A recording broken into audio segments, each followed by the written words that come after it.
नाम किसका? प्रभु का प्यारा नाम। जय गुरुदेव। रात्रि परमार्थी संधान सेवा कर रहे सभी पूर्णजनों ध्यान से सुने।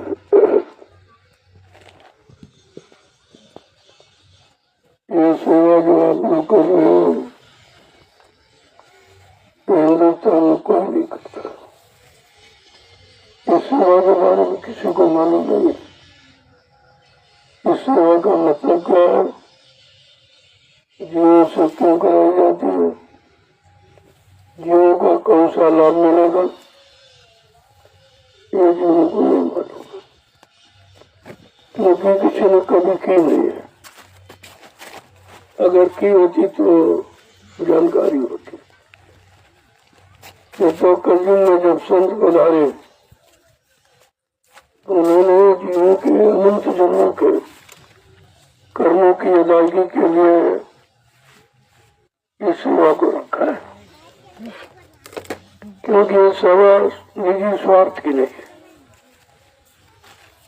जो प्रेमी सेवा कर रहे हैं उनको भी नहीं मालूम नहीं कि हम क्यों कर रहे हैं। केवल इतना जानते हैं कि हमको आदेश मिला है। आदेश समझ कर सेवा करते हैं, उनका कोई स्वार्थ नहीं है। और जब स्वार्थ समाप्त हो जाता है तभी परमार्थ जुटता है। अब धीरे धीरे उनको पता चला है जिस सेवा का आदेश मिला है इस आदेश में कुछ भरा हुआ है, कुछ बढ़कर जीवों के लिए रखा है कि चलो तुम कुछ नहीं कर सकते हो, ये शरीर से सेवा करो। जो भी पाप बुरे कर्म शरीर से हुए हैं और उनकी अदायगी जब शरीर से परमार्थी सेवा करोगे तब होती, किसी सामान के देने से नहीं होती,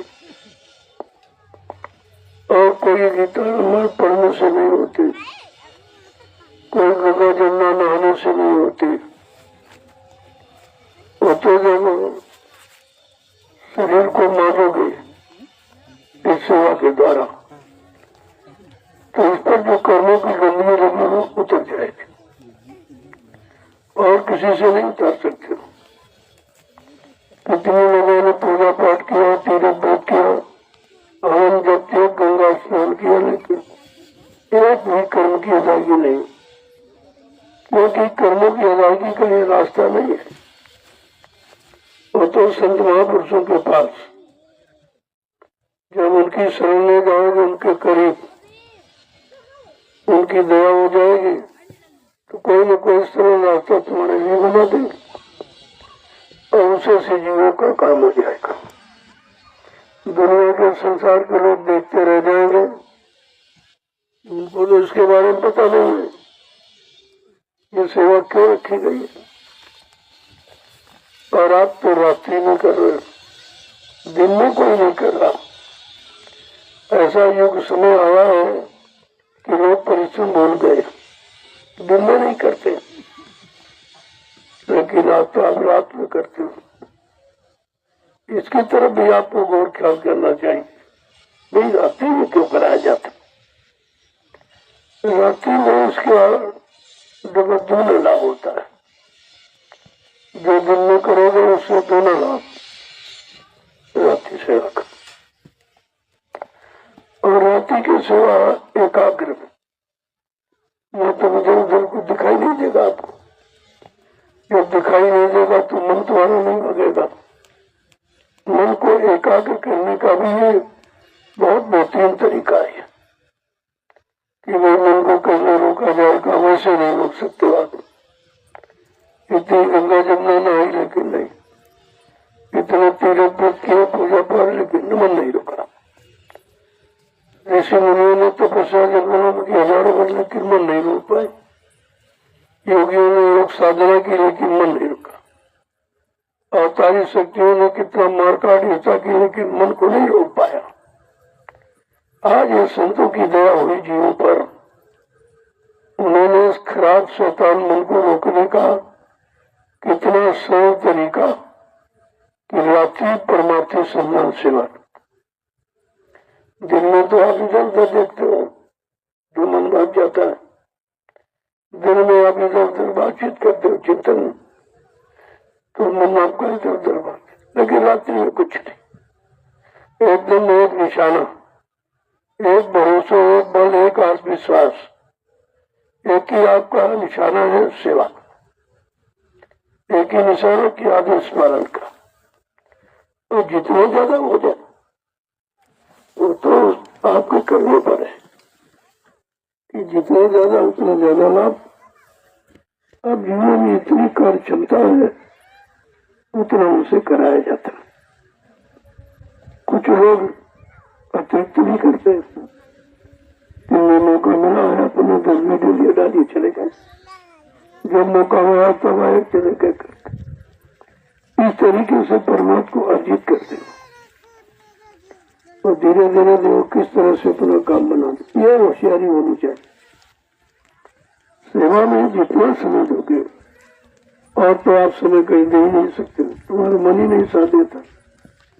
न सत्संग में साथ देता है, न भजन में साथ देता है, मतलब नहीं, लेकिन इसमें साथ देता है क्योंकि इसमें कुछ आपको दिखाई नहीं देगा। रात में, दिन में तो आप इधर उधर आके आपकी जाती देखती है, फिर चिंतन करती है, फिर भाग जाता मन, लेकिन रात्रि सोचिए रात्रि संधान सेवा का कितना बड़ा असर प्रभाव मन पे पड़ता है कि जो मन किसी से कंट्रोल नियंत्रण में नहीं हुआ, एक छोटी सी परमार्थी सेवा जो आदेश आपको मिला, उस आदेश में आपने बड़े मन को बांधा है और जब मन आदेश से बन जाता तो फिर इधर उधर नहीं जाता। यही तरीका है मन को रोकने का। और आपने इतने दिन सेवा दी है और मतलब सत्संग सुने हैं, जगह जगह कारखाने में गए हैं, यज्ञों में गए हैं, सम्मेलन में गए, लेकिन मन नहीं रुका आपका। और ये कितनी छोटी सेवा, छोटा रास्ता, छोटा उपाय, इसमें गरीब अमीर सब मन को रोक रहे। जिन्होंने कभी नहीं रोका उनका भी रुक रहा, क्योंकि जब आंख से दिखाई देगा तो मन भगेगा, कान से सुनाई देगा तो भगेगा। और रात्रि में दोनों काम बंद, ना कुछ दिखाई दे रहा ना कुछ सुनाई दे रहा, बस एक ही निशान है आपका कि भाई उनको सेवा कर। न किसी से बात करते, न चीत करते, न बोलते, न चलते, न किसी की निंदा आलोचना बुराई, सबसे आप बिल्कुल दूर हो। कितना अच्छा तरीका है कि सब तरफ की गंदगी से तुम्हारा मन हट जाता है रात्रि परमार्थी संधान सेवा करके, इसलिए इसको रखा गया। और जब करने लगते हो तो धीरे धीरे आपका अभ्यास हो रहा। कोई बात भी करना चाहते करे, भाई चुप रहो, हम भूल जाएंगे कि हमारी कितनी गलियां हुई। कोई बात भी नहीं करना चाहता, किसी से कुछ कहना भी नहीं चाहता, किसी की निंदा आलोचना बुराई भी नहीं करना चाहता। कितनी प्रकार की गंदगी से आप दूर हो गए केवल एक आदेश पालन में कि रात्रि परमार्थी संधान सेवा। कितना बड़ा लाभ, ये लाभ अन्यत्र कहीं नहीं चले जाओ। न गंगा में, न जमुना में, न तीर्थ में, न मूर्त में, न मंदिर में, न मस्जिद, कहीं नहीं मिलेगा। जब कभी संतों की शरण में आओगे, उनके करीब आओगे, उनकी करीबी हासिल करोगे, उनके वचनों को सुनोगे, अपने जीवन में उतारोगे, आदेश का पालन करोगे, तो ये सब लाभ तुम्हारे पास आके खड़ा हो जाए। और इस लाभ से कोई वंचित भी आपको नहीं कर, अलग नहीं कर सकता। कोई चाहे तो आप उसकी सुनोगे नहीं, उसकी तरफ देखते नहीं, केवल एक निशान, भाई हमको तो सेवा करनी, सेवा करनी, सेवा। इस सेवा के बारे में संतों ने कलयुग में इसका महत्व बताया कि सबसे सेवक धर्म कठोरा। ये सेवा करना, आदेश पालन करना, हुक्म आदेश को मानना, वचनों को मानना, वचनों पर चलना का ये सबसे कठिन है। अगर करने लगो तो बहुत सरल है, लेकिन तुम्हारा मन करने के लिए गवाही नहीं देता। कहीं इधर कहीं उधर आलस करते हो, इधर उधर बैठते हो, उससे क्या मिलेगा? समय तो आप खराब ही करते हो। और वही समय अगर इधर आदेश पालन में लगा दो तो आपको लाभ मिल जाएगा। तो हमेशा लाभ के बारे में सोचना चाहिए। और सभी लोग लाभ चाहते हैं, लेकिन चाहने से लाभ थोड़ी मिलेगा, वो तो करने से मिलेगा कि हम कौन सा काम करें तो कौन सा लाभ मिले। जैसे आप परिवार बाल बच्चों की सेवा करते हो तो स्वार्थी लाभ है, तो भाई स्वार्थ तो सेवा करेंगे, तुमको खाने को देंगे, कपड़े देंगे, ये तो कर सकते, लेकिन कर्मों की अदायगी नहीं कर सकते। तुम्हारी जीवात्मा को जगा नहीं सकते, तुम्हारे मन को कंट्रोल नियंत्रण में नहीं कर सकते। ये काम केवल परमार्थी संन्यास सेवा में। तभी आज ये नैमिषारण्य की पावन पवित्र भूमि पर, जहाँ 88,000 ऋषियों ने तपस्या की, उस भूमि का चुनाव किया गया कि भाई किस भूमि पर यह परमार्थी संन्यास सेवा सफल हो सकती। तो जमीन तो हिंदुस्तान में बहुत है, लेकिन वहां ये काम नहीं होता। कहीं चले जाओ, चाहे धार्मिक स्थल हो, चाहे राजनीतिक स्थल हो, चाहे सामाजिक पारिवारिक कोई हो, लेकिन ये सेवा का जिक्र कहीं नहीं होता और कोई करता भी नहीं, क्योंकि किसी को मालूम नहीं है।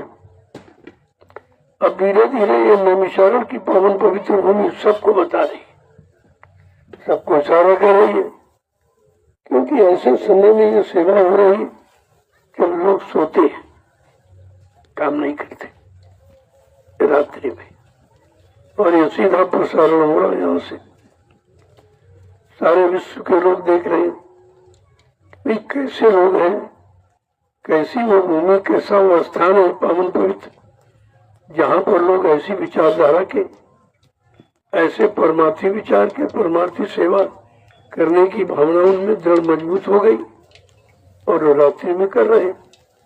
तो ऐसा नहीं लोगों पर बड़ा प्रभाव पड़ रहा। अब उनके पास की बात नहीं है तो बेचारे नहीं समझ पाते, और जब तक आएंगे नहीं तब तक समझ में आएगा नहीं।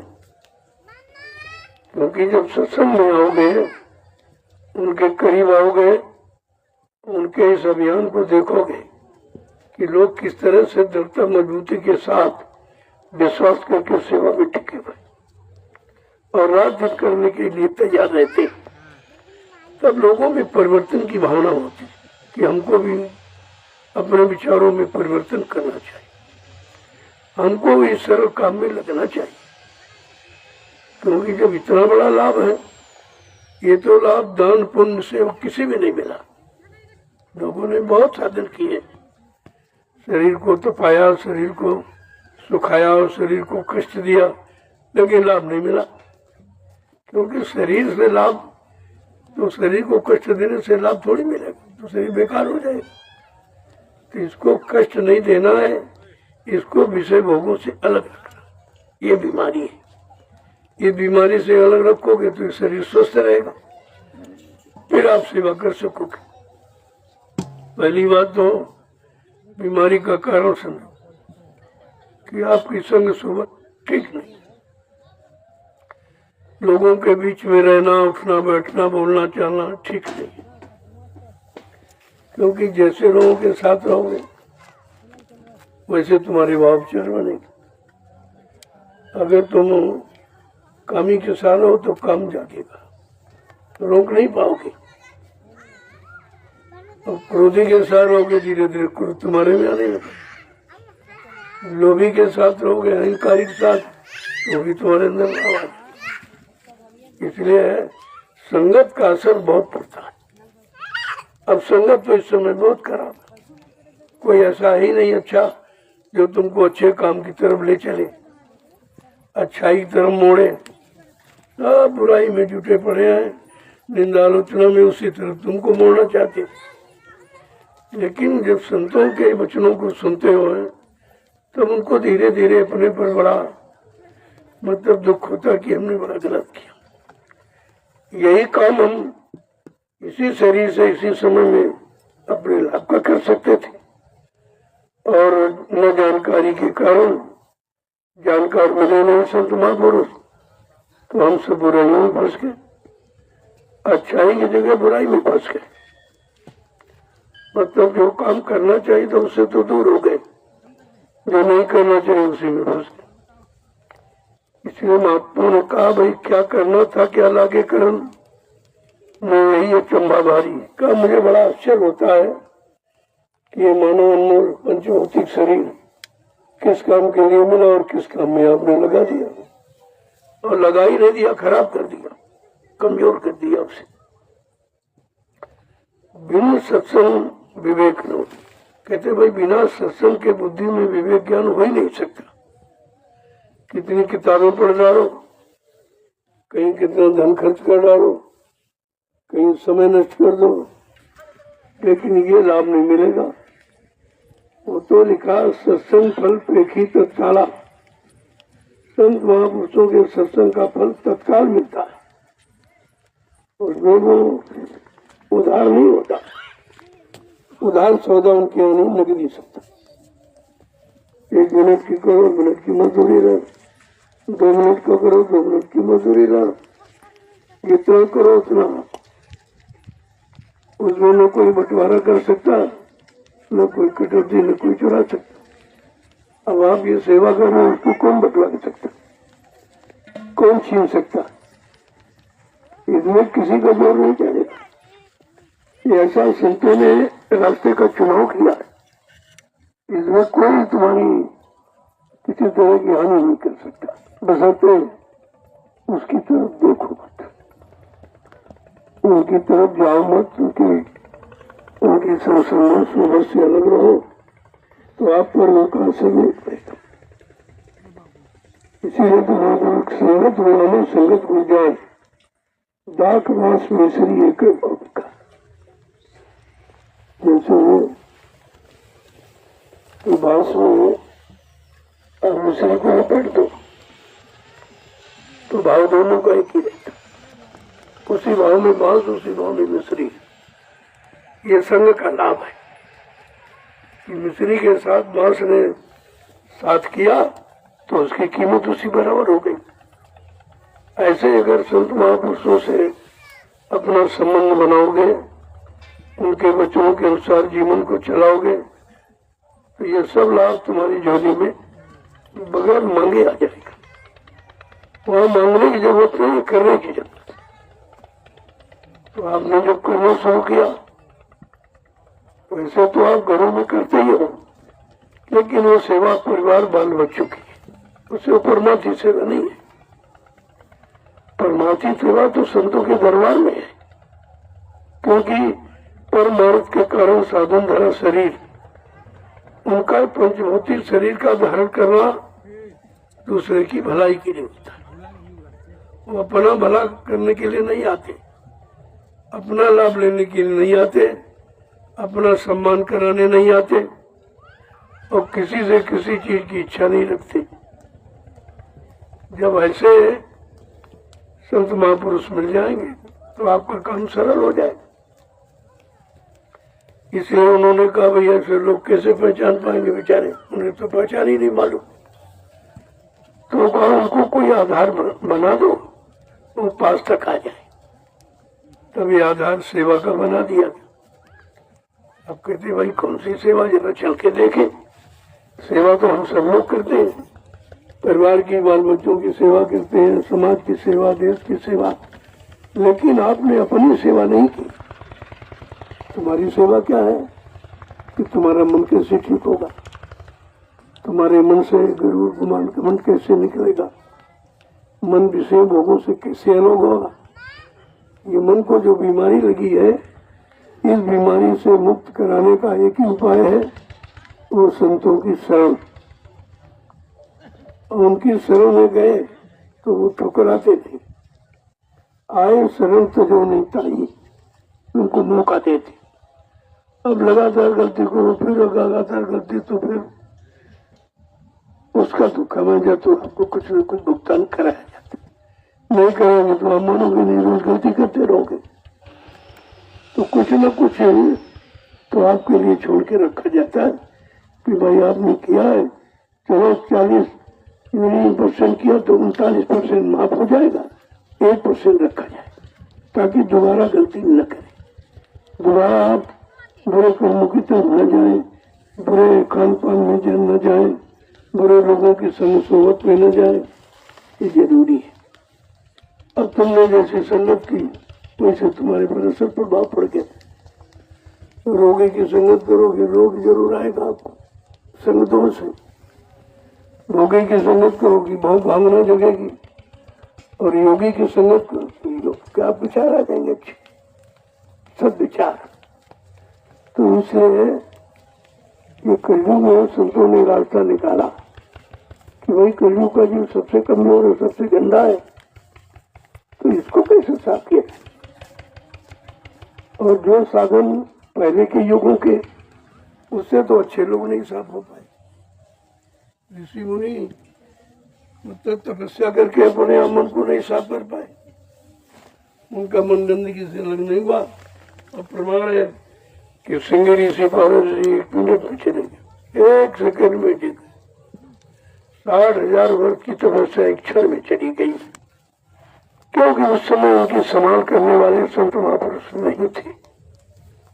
वो संतों की महिमा है, वो जीव की संभाल करते, बाकी कोई नहीं करता। बाकी तो अपनी संभाल में तुमको लगाए, अपने काम में, अपनी सेवा में, अपने स्वार्थ सिद्धि में लगाए। लेकिन जब संतों की शरण में जाओगे तब पर तुम परमार्थ की भावना का पता चलेगा। ये परमार्थ क्या, स्वार्थ तो सब जान गए, अपना काम करना, अपने मन बच्चों के लिए करना, अपने मान सम्मान के लिए कपना, अधिकार के लिए कपना, मतलब ये तो आप जान गए। लेकिन दूसरों का लाभ हो, दूसरों को लाभ मिले तुम्हारे शरीर से, तुम्हारी सेवा से, इसको कहते परमार्थी सेवा। इसमें आपका कोई स्वार्थ, कोई लोभ लालच आपको नहीं। आप मिट्टी डोरे लेकिन कोई लालच आपका नहीं, कोई लालच नहीं। क्यों डोरे भाई, क्यों डाले, कहते हमको इससे मुक्ति नहीं, हमको तो आदेश मिला है, हम आदेश का पालन करते हैं। जो आदेश का पालन करेंगे तो वो दया देंगे। दया पाने के लिए किसी तरह से दया हो जाए, हम सब लोग सुधर जाए, हमारी सबकी बुद्धि ठीक हो जाए, मन बुद्धि चित्त पाक सामने मन पवित्र हो जाए, तो हम अपने पंचभौतिक शरीर का कुछ काम कर ले। क्योंकि ये काम शरीर तो जिस काम में आप लगा उसके लिए नहीं मिला, ये तो ज्ञानता भाव में आप कर रहे हो। इसलिए संत गोस्वामी जी महाराज जिन्होंने रामचरितमानस लिखा, उनको लिख के कलयुग के जीवों के लिए बताना पड़ा कि भाई ये शरीर जो है इस तन का फल विषय में भाई स्वर्ग और स्वर्ग अंत दुखदाई। इस तन भौतिक का शरीर का फल विषय भोग नहीं है, ये तो पशु पक्षी कीड़े मकोड़े सभी करते। तुम्हारा शरीर ये पंचभौतिक, ये अवसर चांस मौका जीवात्मा को जगाने और परमात्मा से मिलाने के लिए मिला है। और अपने किए गए पाप पुण्यों की अदायगी कर लो, संत महात्मा के शरण में जाके, और कोई न कोई उपाय सेवा बता देंगे तो आपकी अदायगी हो जाएगी। इसके लिए और फिर समझा के और कह रहे हैं कि अगर एक बार में समझ ना यही हो तो दोबारा फिर सुन लो कि नर्तन पाए विषय मन देहूं पलट सुधारते सठ विषय का नर मानव शरीर पाकर अगर विषय भोगों में गवा दिया तो आपने वही काम किया कि मतलब हीरा को फेंक दिया और बदले में कांच को पकड़ दिया। देखो कैसा समझा के कह कि कितना भारी आपने नुकसान की। हीरा जन्म अमोल है, कौड़ी बदले जाए, ये मुलक है, ये मांगे नहीं मिलता है, ये हर हमेश नहीं मिलता है। ये परमात्मा प्रभु की दया जब होती है और जीव बेचारा 83,99,999 शरीरों में भटक करके आया, तब एक बार कहा चलो इस पर दया कर दो। कबहू कर करुणा न देहूं देत ईस बिन हेतु से नहीं। कभी कभी कर्मार्थ निधान कृपा दया मेहरबानी करके ये पंचभौतिक मानव मूल शरीर आपको दे देता, ये देता कि जाओ आपकी बात, जो मौका मिला है तो अपना काम बना लो। वो फिर पता नहीं, फिर कई पशुओं में चले गए, पक्षियों में चले गए, कि ये मुगलों में, जंगली जानवरों में, तो आपको ये अवसर नहीं मिलेगा, क्योंकि जीवात्मा मानव तन में ही जीती है और किसी शरीर में। क्यों? कोई शरीर एक तत्व का, कोई दो तत्व का, कोई तीन तत्व का, कोई चार तत्व का, लेकिन मानव पंचभौतिक शरीर पांचों तत्वों से परिपूर्ण है। इसलिए 5 नाम की साधना वो कर सकता है और किसी शरीर से नहीं। वो कितना कीमती शरीर, मतलब आप 5 मंजिलों की चढ़ाई, 5 मुकामों की सैर कर सकते हैं पंचभौतिक शरीर से। कब? जब पंचभौतिक शरीर के जानकार संत महात्मा मिलेंगे, उनसे आपको जानकारी मिलेगी और उस जानकारी को सत्य मानकर विश्वास करके आप उस पर चले गए तो अपने इस पंचभौतिक शरीर को सार्थक बना दे। ऐसा सार्थक होता। ये पूजा पाठ इससे सार्थक नहीं होता। सार्थक तो जब होगा जब उसका काम हो जाएगा। इसका काम क्या है कि जीवात्मा जगह परमात्मा से मिले, इसके लिए मिला।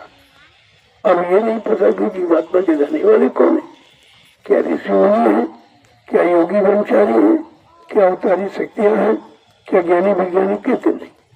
वो है संत महापुरुष, संत जिसने सबका अंत किया, काम का, क्रोध का, लोभ का, मोह का, अहंकार का, इन सबसे अलग खड़ा और तुम्हें भी अलग कर देगा। अगर तुमने उसकी बात को मान लिया, उनके वचनों को समझ लिया और उस पर चल पड़े तो तुमको भी अलग कर देगा। ये उनका काम है, ये सृष्टि में और किसी का काम नहीं।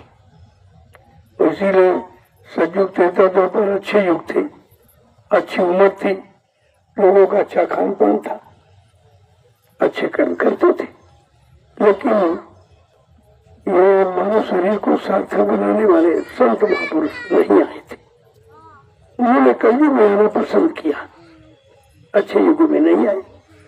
क्यों? जिनका कोई सहारा नहीं होता, कोई रक्षक, कोई संभाल करने वाला नहीं होता, कोई हमदर्द नहीं होता, उनके लिए आते, उनको सहारा देने के लिए आते और सहारा देकर खड़ा करते, धीरे से आपको और धीरे से चला करके मंजिल तक पहुंचा देते। बशर्ते आपको करना कुछ नहीं, केवल आदेश पालन कर। जो वो कहे, जो गुरु कहे करो तुम सोई, लेकिन मन के कहे चिरो मत करो। तुमने 3 युगों से मन का कहना माना, आज भी फंसे पड़े और फंसते चले जा रहे हो। अगर कहते तो ऐसा करो, तुमने मन का कहना मान के देखा, नहीं निकल पाए, फंसते चले जा रहे हो, तो जरा सतगुरु का कहना मानो, जो तुम्हारे लिए आए, तुम्हारे मन को पाक सामान में पवित्र बनाने आए, तुम्हारी जीवात्मा को जगाकर परमात्मा से मिलाने आए, जरा उनका कहना मानो। तो उन्होंने स्पष्ट कहा कि सतगुरु कहे करो तुम सोई और मन के कहे चलो मत कोई, बस केवल इतना काम। लेकिन तुम्हारा मन मनवाता है तुमसे, तुम्हारा मन ही तुमको चलाता है और तुम मन की मानते हो, मन की मुरादें पूरी करते हो, जो वो चाहते वही करने लगते हो, तो फिर कभी नहीं निकल पाओ। अगर इसका कहना मानते रहोगे, जब ऋषि मुनि होगी नहीं निकल पाए, तुम कहां से निकल जाओगे? इसलिए अब उसका कहना नहीं मानो। क्या कह रहे हैं?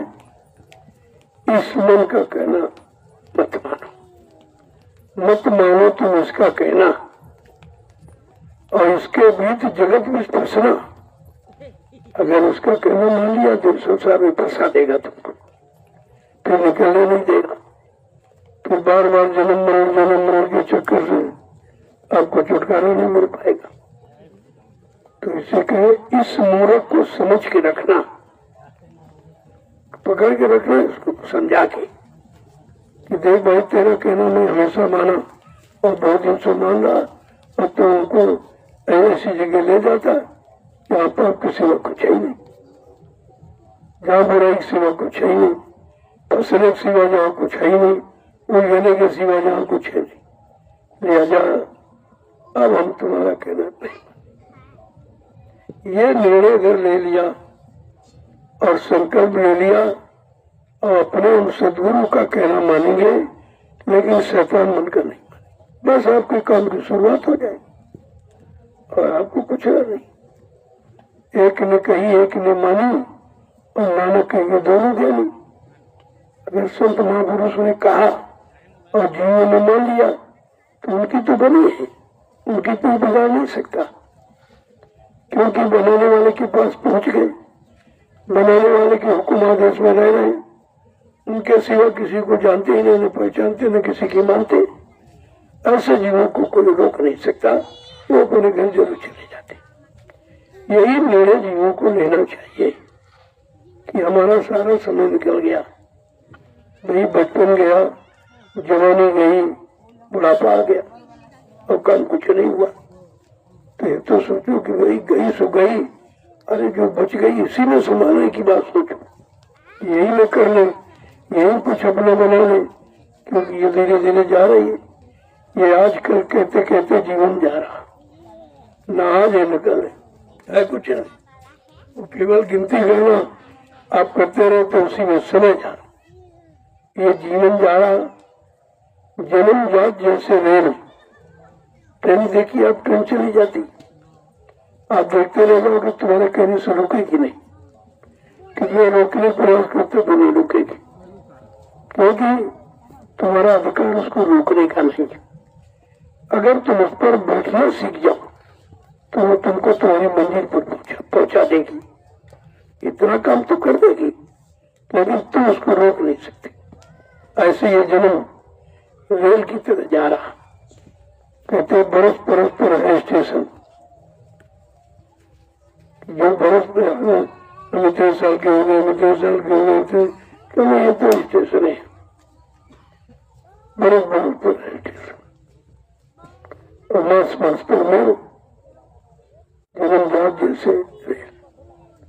महापुरुषों ने बड़ा शोध करके वचन उच्चारण किए हैं कि बिना पढ़ा भी पढ़ जाए, बिना पढ़ा समझ जाए, क्योंकि भगवान प्राप्ति कोई पढ़ाई लिखाई की जरूरत नहीं है, उसमें कोई डिग्री डिप्लोमा काम नहीं करता, उसमें कोई धन दौलत सामान की भी आवश्यकता नहीं होती।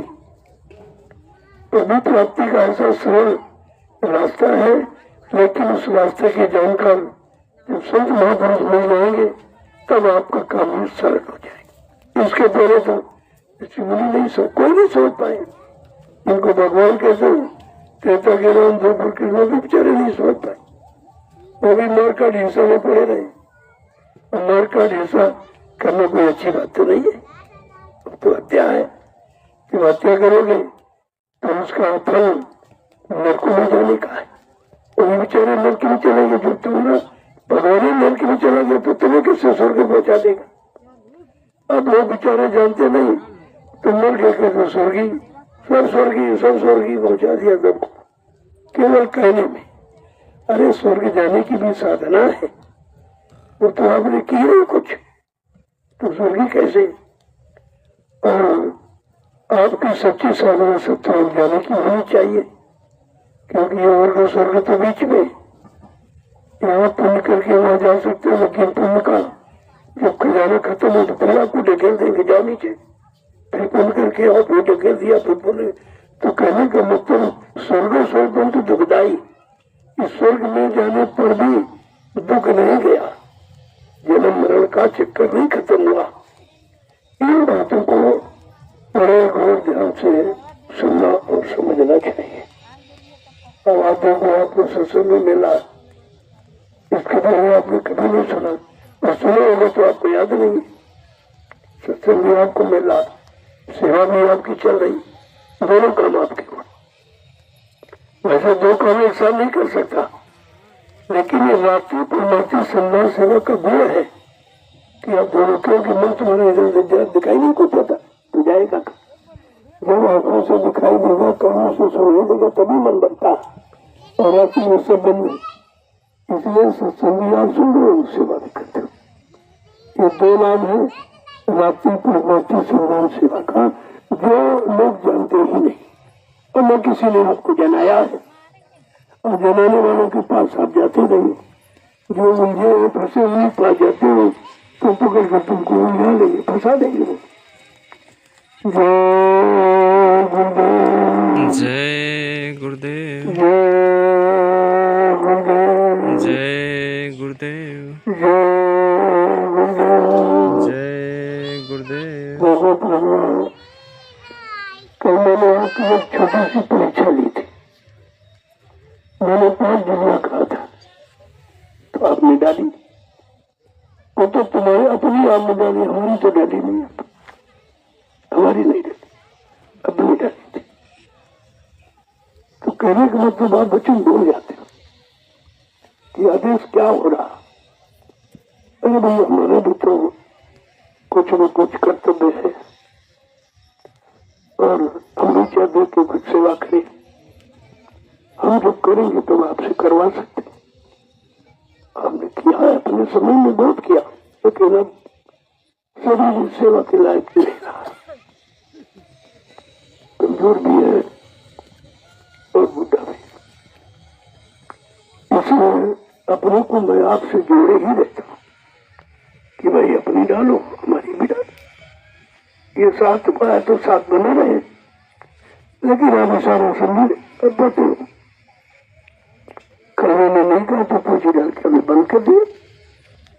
आपको करना चाहिए बहुत फास्ट, तो नहीं डाली फास्ट पानी की डाले गए, तब तो हम समझते कि आप आदेश पालन करना सीख गए, बच्चों को सुनना सीख गए आप, लेकिन नहीं कर देखो आप हो गए, नहीं आप कर पाए। सेवा तो करते हो, लेकिन सेवा का तरीका क्या है, सेवा का मतलब क्या है, किसको सेना है, किसको यानी पालन करना है। सेवा मानी पालन करना, वचनों को पालन करना, उनको सेवा वचनों को पालन करो, ये दोनों चीजें आपके सामने थी। तो कल मैंने इसीलिए इसको छिपा के रखा था कि भाई देखेंगे ये लोग अपनी तरफ से कुछ जान पाए कि नहीं जान पाए। इतने दिन सेवा करने के बाद भी आपने हमको कल अलग कर दिया और अकेले आप रहे। तो अकेले आप क्या कर सकते हो, क्या कर सकते हो? लिखा तो ये महात्माओं के साथ में रखो तो तुम्हारा काम सरल हो जाएगा, क्योंकि वो भी कुछ करेंगे, उनकी भी ड्यूटी है, उनका भी कर्तव्य ऐसा नहीं है जो बैठे रहते। वो निरंतर जीवों के लिए ही सोचते रहते, उनका अपना कोई काम ही नहीं।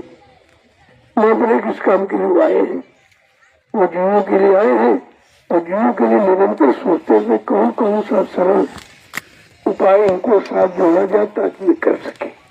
कठिन तो आप नहीं कर पाओगे, तपस्या आपके बस की नहीं, संयम आपके बस का नहीं, साधना आपके बस की नहीं, लेकिन सेवा तो बस की है।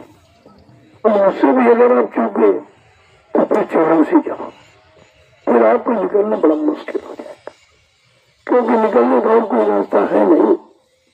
और आज तक जो तुमको लोगों ने बताए वो भी रास्ते फंसने के थे।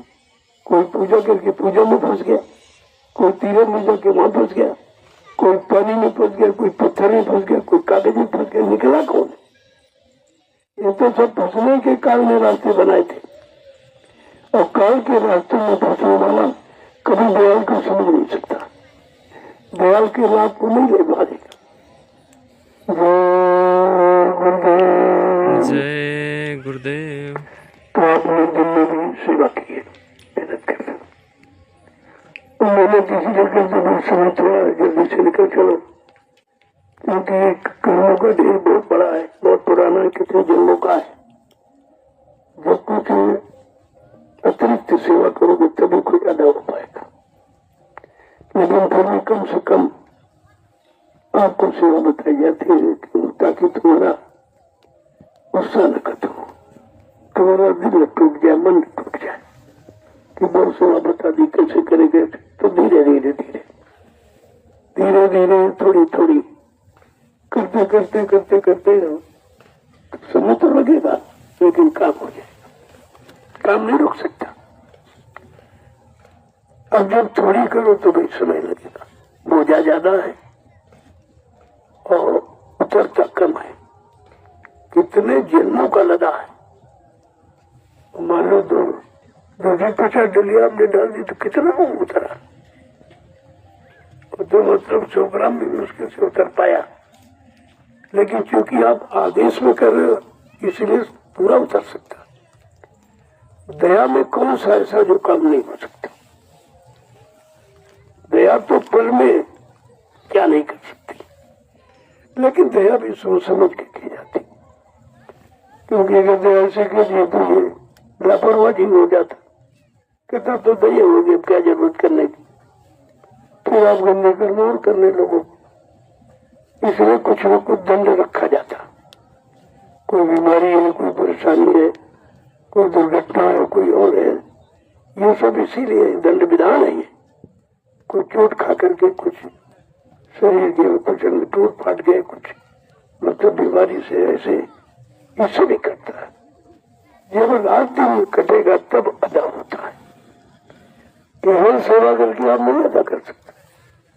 कोई बीमारी दी गई, जो अच्छे साधक है अब वो साधना करते हैं और उनकी बीमारी आ गई तो बीमारी जीवों को दे दी जाती, भाई तुम उनकी बीमारी दो और तुम्हारे बदले वो भजन करेंगे, साधना करेंगे। तो ये कर्मों की अदायगी केवल संत दरबार में होती और कहीं नहीं, क्योंकि कोई कर्मों की अदायगी नहीं कर सकता कि पैसा दे करके तुम्हारे कोई कर्म ले ले और मैं तुम्हारा पुण्य के दान करा के कोई पाप कर्म काट, ये विधान नहीं है, तो सब मनमुखी विधान है। ये जो जानते नहीं ज्ञानी जी ये भटके और लोगों को भटकाते रहते, ये दान करो, ये पुण्य करो, ये करो, वो ये सब कुछ नहीं। बुरे कर्मों की अदायगी दान से नहीं होती है, बुरे कर्मों का फल अलग और अच्छे कर्मों का फल अलग, दोनों का फल। काल में मैं तिनकर बहता, संतों ने इसीलिए साफ साफ कह के बतला दिया कि कहीं जीव धोखे में न रह जाए। रामचरित मानस कहती है काल में मैं तिनकर बहता और शुभ अशुभ कर्म फलता था। क्या कह रहा काल भगवान कि मैं महाकाल के हुक्म से काल नगरी में आया हूं। अकाल की नगरी वाले जीवो तुम मेरे भाई हो, लेकिन भाई मुझसे तुमने किसी पापों को माफ नहीं कर सकता, ये अधिकार तेरे पास नहीं। शुभ करोगे उसका फल अलग और पाप करोगे उसका फल अलग, ये दोनों का फल आपको भुगतान करना पड़ेगा। इन दोनों कर्मों के फल की अदायगी का अधिकार केवल संत महापुरुषों को है और वो कलयुग में आएंगे, वो कोई न कोई आधार बना देंगे, कोई न कोई हिलने रोजी बहाने मौत, कोई न कोई बहाना बता देंगे, आप नहीं बना देंगे तो तुम्हारी अदायगी हो जाएगी। लेकिन कर्मों के सिवा किसी युग में कर्मों की अदायगी का कोई विधान नहीं है। भगवान राम आए लेकिन अपने पिता को माफ नहीं की, देखिए कर्मों की अदायगी का कि उसे धोखे में समर कुमार की हत्या हो गई तो मैंने कहा नहीं भाई मैं ये कर्मों की अदायगी नहीं कर सकता, पिता तो क्या हुआ, तो जैसा कर्म करेगा फल देगा, वो तो आपको फल भोगना पड़ेगा। उन्होंने माफ नहीं किया और कृष्ण ने माफ नहीं किया, किसी ने नहीं माफ किया। माफ करने का अधिकार केवल कबूल संत महापुरुषों के, और ये तुमको ऐसे ले नहीं सकते, तुम्हारे बात कोई पहचान नहीं उनकी, उनकी पहचान केवल उनकी दया से हो सकती और कोई पहचान नहीं। तो इसलिए मौका मिल गया तो उसका लाभ ले लीजिए और सब लोगों को उसका लाभ लेना चाहिए। चलो दिन में आप इधर सेवा करते हो, रात्रि में तो सब खाली रहते हो, मैंने तुम्हारा कोई बहाना का आधार नहीं रखा कि आप ये कह नहीं सकते हमारे पास समय नहीं। रात्रि में क्या करते, सोने के पहले भोजन के पहले ये सेवा का विधान इसीलिए रखा गया कि आप कोई बहाना न करो। और फिर अगर अच्छे काम में कि शर्म तो उनके फूटे कर्म। बुरे काम में शर्म करनी चाहिए, पाप कर्मों में करनी चाहिए, झूठ बोलने में करनी चाहिए, विचार कुपचार करने में शर्म करनी चाहिए। उसमें तो आप शर्म नहीं करते हो, सेवा में शर्म। अरे सेवा में शर्म करोगे तो फिर ये शर्म जाएगी कहाँ? इस सेवा का और कोई निदान है? कुछ नहीं। तो इसलिए बहुत सरल। अब इसमें भी लोग छूट जाएंगे क्योंकि आएंगे नहीं। वो जिनको मिलना है वही आएंगे, उनको ही बुलावा जाता, वही बुलाए जाते हैं, वही आते हैं, उन्हीं के से मिला चला जाता। लेकिन कोई ये नहीं कह सकता कि भाई ये चोरी से उनको दे दिया गया। आह्वान तो सबके लिए किया गया। कोई हिंदुस्तान का किसी नगर धर्म का सबके लिए आह्वान, सबको जानकारी दी जा रही कि नैनी शरण की पावन पवित्र भूमि पर रात्रि परमार्थी संधान सेवा चल रही है, जो हिंदुस्तान में कभी कहीं नहीं किसी ने की। ये छोटी मोटी बात नहीं है। जय गुरुदेव, जय गुरुदेव, जय गुरुदेव, जय गुरुदेव। जय गुरुदेव। नाम किसका? प्रभु का प्यारा नाम। जय गुरुदेव, जोर से बोलो, जय गुरुदेव, सब मिल बोलो, जय गुरुदेव, बोलना होगा। जय गुरुदेव, अभी से बोलो, जय गुरुदेव, दुख दर्द हरेंगे, जय गुरुदेव, सब कष्ट मिटेंगे, जय गुरुदेव, सुख शांति भी देंगे, जय गुरुदेव, सबके दाता, जय गुरुदेव, सबके मालिक, जय गुरुदेव, प्रेम से बोले, जय गुरुदेव। ये नाम नहीं इंसान का, यह नाम है प्रभु का, ये काम नहीं इंसान का। यह काम है प्रभु का। अगर इंसानों का काम होता तो रात्रि में जंगलों में किसी ने भगवान परमात्मा के नाम का उच्चारण किया? इन पेड़ों को कभी सुनाया है? इनकी मुक्ति का कारण किसी ने बनाया? ये काम है और ये काम आप कर रहे हो।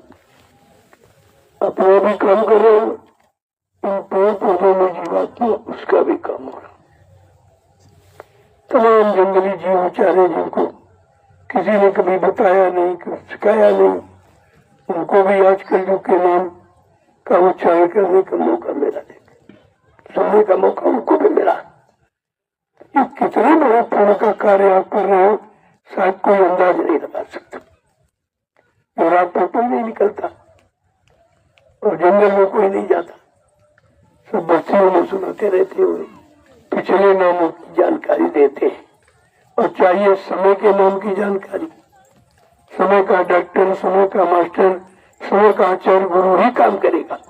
जो चले गए शरीर से उनका नाम लेने से तुम्हारा काम नहीं होगा, क्योंकि काम करने आए थे तब जिन लोगों ने उनका साथ किया, उनकी बात मानी, उन पर विश्वास किया, उनका काम हो गया। अब आपको भी उसी तरह अपने समय का काम करने वाले की तलाश करनी चाहिए, जानकारी करनी चाहिए। उनके संपर्क में हो जाओगे तो तुम्हारा काम हो जाएगा। इसलिए कितने बड़े परमार्थ का काम जो कभी धरती मंडल पर रहा ही नहीं। इन जीव जंतुओं की चिंता किसी को नहीं। ये बेचारे कैसे पशु योनियों में, पक्षी की योनियों में, कीड़े मकोड़ों की योनियों में, जंगली जानवरों की योनियों में पड़े हैं। उनका उद्धार करने की बात कोई नहीं सोचता, उन्हें किसी ने किया।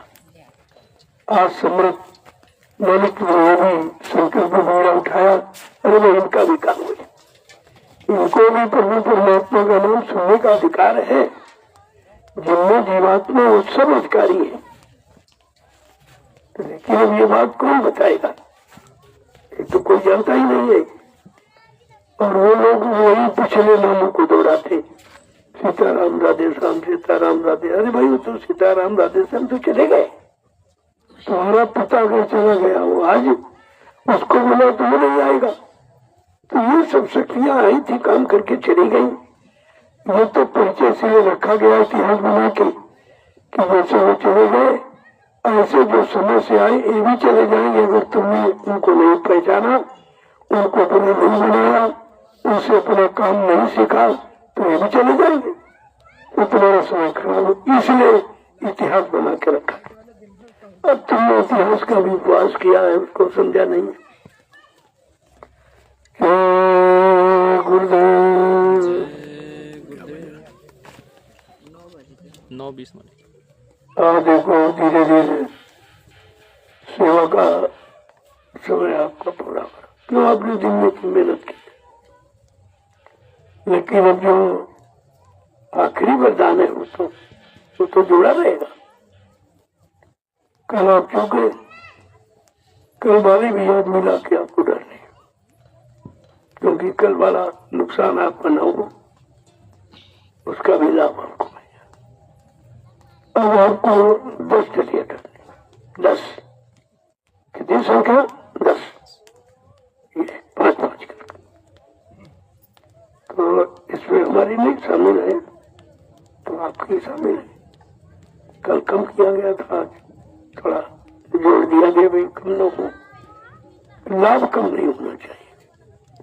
लाभ कम होने में तुम्हारा नुकसान है, फायदा नहीं है। अब आपको 10 क्रिया करनी, बस उसके बाद प्रसाद ले लीजिए और फिर पूरे भंडारे में चलो। जय गुरुदेव। चलो थोड़ी तेजी के साथ, उत्साह के साथ ये 10 की संख्या को पूरा करो। कोई न कोई राज है इसमें, ऐसे नहीं है। 10 व्यवस्था तो 10 इंद्रियों से संबंधित है नहीं, इसलिए इन 10 इंद्रियों को पाक साफ निर्मल पवित्र बनाने के लिए 10 की संख्या आपके सामने रखी गई कि जो देने का पुकार। और ये 10 की गिनती भगवान से नहीं, खाली नहीं लाओगे, बल्कि लाओ। जब आपको संख्या निश्चित हो गई दोस्तों, बल्कि लाओ। आना है ये समय उतना देना तो काम पूरा कर, तो जल्दी से इस दलील के ज्ञान को पूरा करो। और इसके बाद आज की मेहनत, आज की मजदूरी जो प्रसाद के दिन में, उसे अवश्य जो मिल जाए, प्रसाद में जो भी मिल जाए वो तो काम करेगा। काम से मतलब आपको है, आपको सामान से मतलब नहीं कि लड्डू है कि बड़ा है कि बर्फी है, ऐसा कुछ नहीं। तुम्हारा काम लड्डू पेड़ा खाने से होता तो बहुत दिन से खा रहे, कुछ नहीं हुआ, तो आपको प्रसाद खाने से होगा। और प्रसाद की कोई किस्म जो दे दे, महात्मा ने मिट्टी उठा के दे दी, राख दे दी, वो प्रसाद बन गया, लोगों का काम हो गया। तो सब पे विश्वास होना चाहिए। जय गुरुदेव। जय गुरुदेव। जो बेचारे रह गए वो रह गए, छूट गए, इनको पछताना पड़ेगा कि एक मौका दिया गया उसमें चूक गए। क्या घर में बैठ के बजट करते? कुछ नहीं, कुछ भी नहीं कर पाते। तो घर में तो हो ही नहीं सकता। जब आश्रम में नहीं कर पाओ, घर में कहां से कर लोगे? अब ये उसकी जगह सेवा रख दी गई, चलो भाई आके यही कर लो, क्योंकि जो परिवार में सेवा करते हो तो बाल बच्चों की है, वो परिवार की सेवा में नहीं शामिल है। और यहाँ जो कर रहे हो, यहाँ जो व्यवस्था आप बना रहे हो, अपनी गाड़ी कमाई देकर जमीन खरीद रहे हो, ये सब आपका है, मेरा कुछ नहीं इसमें। ये जमीन आपकी गाड़ी कमाई से, तो कुछ तो उसके द्वारा कटे और कुछ तुम्हें से सेवा कराई जा रही कि शरीर के द्वारा जो बुरा हो गया, पाप हो गया, उसकी अदायगी। तो सब तरफ से ये ध्यान रखा गया कि भाई आपका काम। अब फिर भी जो बेचारे चूक गए वो चूक गए, घरों में पड़े सो रहे हैं, ऐसे सोते रह जाएंगे। कितने जन्म जन्म सोने में चले गए, अभी उनका सोना नहीं पूरा हुआ। एक मौका मिला, इन्हीं भी सो रहे बेचारे। तो क्या किया? कोशिश तो की गई, कोशिश तो सबके लिए, प्रयास सबके लिए, तो सेवा सबके लिए रखी गई, लेकिन वो कितने भक्त नहीं कर पाएंगे ये तो उनके ऊपर निर्भर करता। सब कभी अच्छे काम नहीं करते, सब बुरे भी नहीं करते। और ये परमार्थ तो कोई कर ही नहीं रहा, किसी को मालूम ही नहीं है। और बेचारे न आ पा रहे, कुछ कर पा रहे। अब उनको बहुत पछताना पड़ेगा जब समय निकल जाएगा। फिर ये सेवा ढूंढेंगे तो कहीं मिलेगी नहीं, कोई है नहीं कराने वाला। और अभी चूक गए, चूकना और चेतना दो काम करते। चूक गए तो 84 और चेत गए तो 84 से बच जाओगे। और रास्ता दोनों आपके सामने रखे हुए, इसीलिए ये सेवा का आधार बनाया गया कि भाई कुछ लोग कहते हैं हम गरीब हैं कैसे करें। इसमें गरीब अमीरी का कोई मतलब, ये सेवा पैसे रुपए पैसे से नहीं होती, न किसी सामान में कोई दान दक्षिणा देने से होती है, ये तो निस्वार्थ भाव से करने से होती है। अब हिंदुस्तान के लोग देख रहे हैं लेकिन बेचारे समझ नहीं पा रहे हैं। अगर समझ जाए तो इस लाभ से क्या होगा, कितने जाएंगे। अब तक जब तक समझेंगे तब तक समय निकल जाएगा, क्योंकि परिवर्तन इनका गाल पर है।